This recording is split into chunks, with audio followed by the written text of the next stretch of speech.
संतों ने जो है चार ये परमार्थी तत्व माने हैं।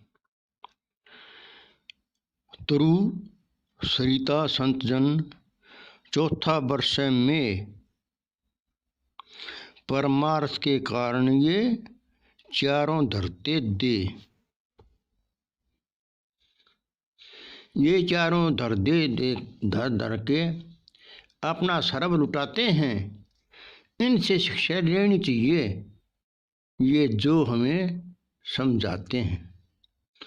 तो आज सबसे पहले हम तरु के बारे में बताएंगे। तरु का मतलब वृक्ष, वनस्पति।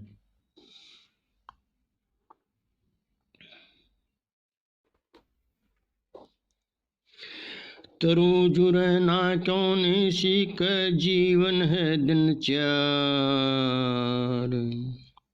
सहनशीलता तन मन अंदर क्यों नहीं लेता दार। लू पाले से डरता नाही दुख की ओट मार। आंधी वर्षा से शांत रहे, आंधी वर्षा में भी शांत रहे। करता सबसे प्यार। जो कोई भी पत्थर मारे फल देने को तैयार। चाहे काटो चाहे तोड़ो कोई नहीं इनकार। ऑक्सीजन ये हमको देते हैं छाया का भंडार। चंदन का हो वृक्ष कीमती नीम दया सुमार। नीम दवा सुमार।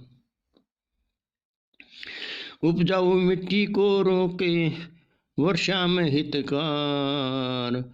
पक्षी करते रैन बसेरा बाढ़ का रोकन हार। रामदास तू कर परमार्थ हो जा बेड़ा पार। और किसी का नहीं भरोसा खुद बन जा करतार। तो देखिए, वृक्ष अपने फल आप नहीं खाता,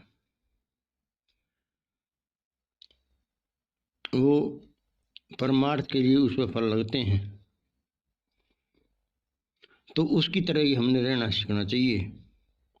और ये जीवन जो है 4 दिन का है, इस पे घमंड नहीं करना चाहिए। हमें सहनशीलता धारण करनी चाहिए।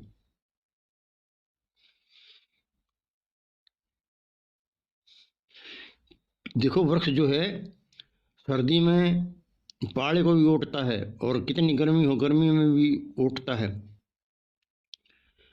दुख सुख पाता है आंधी में बरसात में, लेकिन फिर भी शांत रहता है।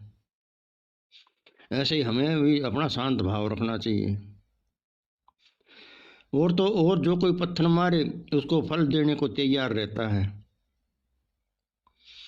और चाहे कोई काटो चाहे कोई तोड़ो, जैसे हम लकड़ियां तोड़ते हैं, दातुन तोड़ते हैं,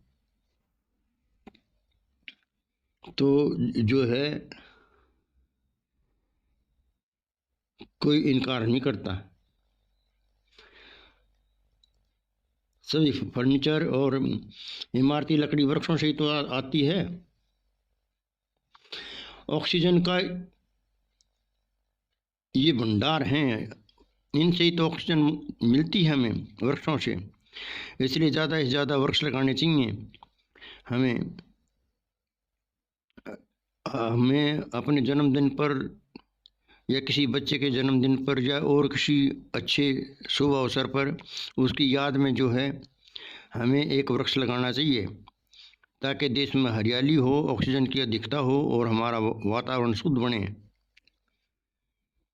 इसीलिए वृक्षों का या वनस्पति का ध्यान रखना चाहिए।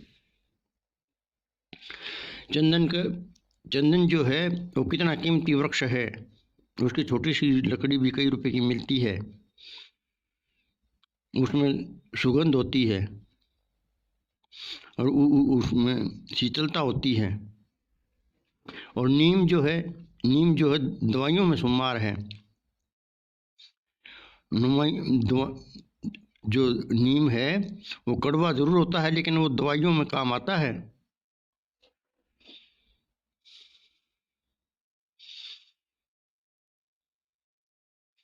और ये उपजाऊ मिट्टी को रोकते हैं, क्योंकि इनकी जड़ों में जो है मिट्टी को बांधे रखते हैं ये।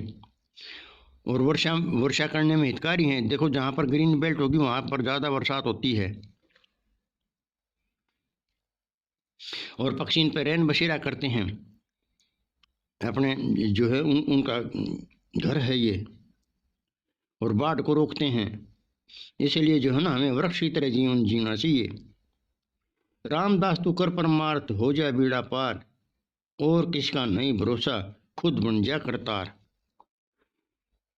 अपने कर्तव्य को समझ, तू करतार है। सारी धरती को हरी भरी कर ले, अपनी वायु को शुद्ध कर ले, फिर मनुष्य की उम्र बढ़ेगी, जीवन बढ़ेगा, लोगों का खुशहाली बढ़ेगी, बीमारियां कम हो जाएंगी, क्योंकि वातावरण शुद्ध हो जाएगा। ज़्यादा से ज़्यादा वृक्ष लगाओ। तो जो है रामदास तू कर परमार्थ, ये परमार्थ का काम है। हमें इसे परमार्थ की शिक्षा लेनी चाहिए वृक्षों से। अपने जीवन को भी दूसरों के काम में लाना चाहिए। और ये कोई हमारे को दूसरा हमारे ऊपर नहीं है, हमें खुद करना पड़ेगा ये काम। तो खुद बन जाए करतार। इसलिए परमार्थ को अपनाइए, स्वार्थ को छोड़िए और आनंद ही आनंद लीजिए। आनंद ही जीव का लक्ष्य है।